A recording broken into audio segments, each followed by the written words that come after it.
요즘 우리 사회 일터 곳곳에서 아주 조용한 전쟁이 벌어지고 있다는 사실 알고 계신가요? 바로 고령 근로자를 둘러싼 딜레마인데요. 법을 지키자니 안전이 걱정되고 안전을 챙기자니 법에 걸리는 정말 아슬아슬한 줄다리기가 계속되고 있습니다. 저희는 65세 이상 고령 근로자는 안 받습니다. 와, 정말 단호한 말이죠. 이 말을 딱 들으면, 이거 나이로 차별하는 거니까 불법 아니야? 하는 생각이 먼저 드실 거예요. 하지만 말이죠, 여기에는 우리가 생각하는 것보다 훨씬 더 복잡한 속사정이 숨어 있습니다. 자, 그럼 그 속사정이란 게 대체 뭘까요? 이 문제는 단순히 나이가 많아서 싫다는 식의 차별 문제가 아닙니다. 사실은요, 우리 사회가 아주 중요하게 생각하는 두 가지 가치, 그러니까 두 개의 법이 현장에서 정면으로 꽝 하고 부딪히고 있는 상황인 거죠. 바로 이 지점에서 법의 충돌이 생깁니다. 자, 보세요. 한쪽에는 연령차별 금지법이 있습니다. 나이를 이유로 사람을 뽑지 않는 건 당연히 안 되죠. 이건 뭐 너무나 당연한 권리고요. 그런데 다른 한쪽에는 산업안전보건법이 딱 버티고 있는 거예요. 이 법은 사업주한테 이렇게 말합니다. 혹시라도 건강 상태 때문에 사고가 날 것 같은 사람이 있으면 그 사람 일 시키면 절대 안 됩니다. 라고요. 그럼 사업주 입장에선 어떻게 될까요? 정말 난감하죠. 고령 근로자를 채용하자니 산업안전법 위반이 될 수도 있고 채용을 거부하자니 연령차별금지법을 위반하게 되는 진짜 이러지도 저러지도 못하는 법적 딜레마에 빠지게 되는 겁니다. 여러분이라면 어떻게 하시겠어요? 한 사람을 차별해서 보호하는 것과 작업장 전체를 사고의 위험에서 보호하는 것. 이 두 가지가 부딪힐 때 우리는 과연 무엇을 우선해야 할까요? 와, 정말 정답이 없는 이 질문. 이게 바로 이 문제의 가장 핵심적인 부분입니다. 자, 그런데 이 문제가 단순히 법조항 몇 개가 충돌하는 수준에서 끝나면 좋겠지만 그렇지가 않습니다.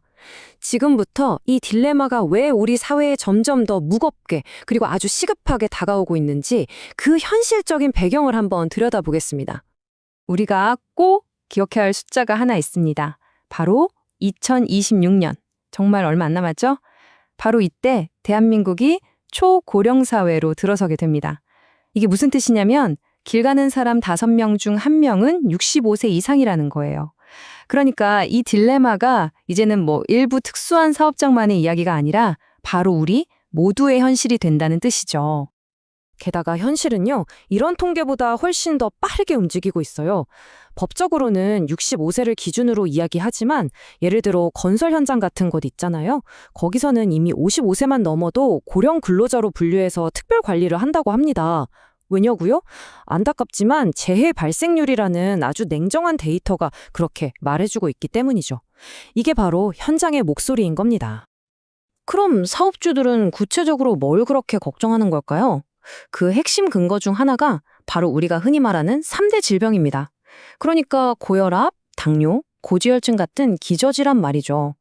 만약에 이런 질환이 있는 분이 작업 중에 갑자기 어지럽거나 의식을 잃는다면 이건 그냥 넘어지는 수준이 아니라 본인뿐만 아니라 주변 동료들까지 위험에 빠뜨리는 큰 2차 사고로 이어질 수 있다는 거죠. 이건 정말 현실적인 걱정입니다. 자, 그럼 이 복잡하게 얽힌 딜레마, 정말 답이 없는 걸까요? 그냥 나이 많으면 위험하니까 안 돼 라고 하거나 법이 그러니까 위용해도 그냥 해야지. 둘 중 하나를 선택해야만 할까요? 다행히도 그렇지는 않습니다. 무작정 배제하거나 무작정 위험을 감수하는 대신 훨씬 더 현명한 길이 있거든요. 그 해법의 이름은 바로 맞춤형 관리입니다.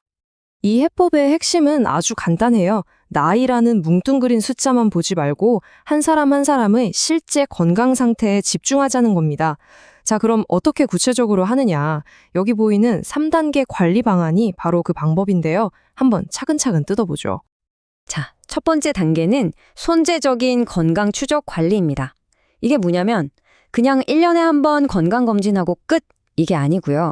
예를 들면 뇌 심혈관 질환 위험도 평가처럼 좀 더 전문적인 검진을 정기적으로 하고 거기서 나온 결과를 바탕으로 꾸준히 관리해 주는 거예요. 그리고 또 하나, 매일 아침 일 시작하기 전에 안전회의 하잖아요. 그때 아주 간단한 보행 테스트 같은 걸로 오늘 컨디션 괜찮으세요? 하고 실용적으로 확인하는 거죠. 아주 좋은 방법 같아요. 두 번째 단계는 맞춤형 작업 배치. 이건 정말 간단하고 명확해요. 개인의 건강 상태나 체력을 고려해서 높은 곳에서 하는 작업이라든지 밤샘 근무, 무거운 거 드는 일처럼 위험도가 높은 일은 좀 피하게 하고 대신 상대적으로 안전한 일을 맡기는 거죠. 그리고 여기서 한 걸음 더 나아가서 민첩성이나 균형 감각을 기를 수 있는 간단한 체조 같은 걸 제공해주면 금상첨화겠죠? 자, 마지막 세 번째 단계는요. 사람이 환경에 맞추는 게 아니라 환경이 사람에 맞춰주는 겁니다. 예를 들어 볼까요? 나이가 들면 시력이 좀 떨어질 수 있으니 작업장 조명을 최소 600룩스 이상으로 아주 밝게 유지하는 거예요. 또 청력이 약해진 분들을 위해 비상신호가 울릴 때 소리만 나는 게 아니라 번쩍번쩍 불빛도 같이 나오게 하는 거죠. 비상정지 버튼을 눈에 확 띄게 만들고 대피 계획을 누구나 쉽게 이해할 수 있도록 단순하게 바꾸는 것, 이런 것들이 다 중요한 변화가 될 수 있습니다. 자, 이제 이야기를 마무리할 시간입니다. 지금까지 우리가 살펴본 이 문제는요, 그냥 어느 한 회사의 고민거리, 어느 한 건설 현장의 문제가 아닙니다. 이건 사실 우리 사회 전체가 함께 풀어야 할 아주 거대한 숙제의 시작을 알리는 신호탄 같은 거예요. 네, 맞아요. 이 고령 근로자 딜레마는 단순히 노동 문제를 넘어서서요, 우리가 지금 마주하고 있는 저출생, 인구 감소라는 정말 거대한 파도 앞에서 우리 사회가 어떻게 적응하고 변해야 하는지를 보여주는, 뭐랄까, 첫 번째 시험대 같은 거죠. 이 분석 자료는 아주 의미심장한 그리고 미완성된 문장으로 끝을 맺습니다.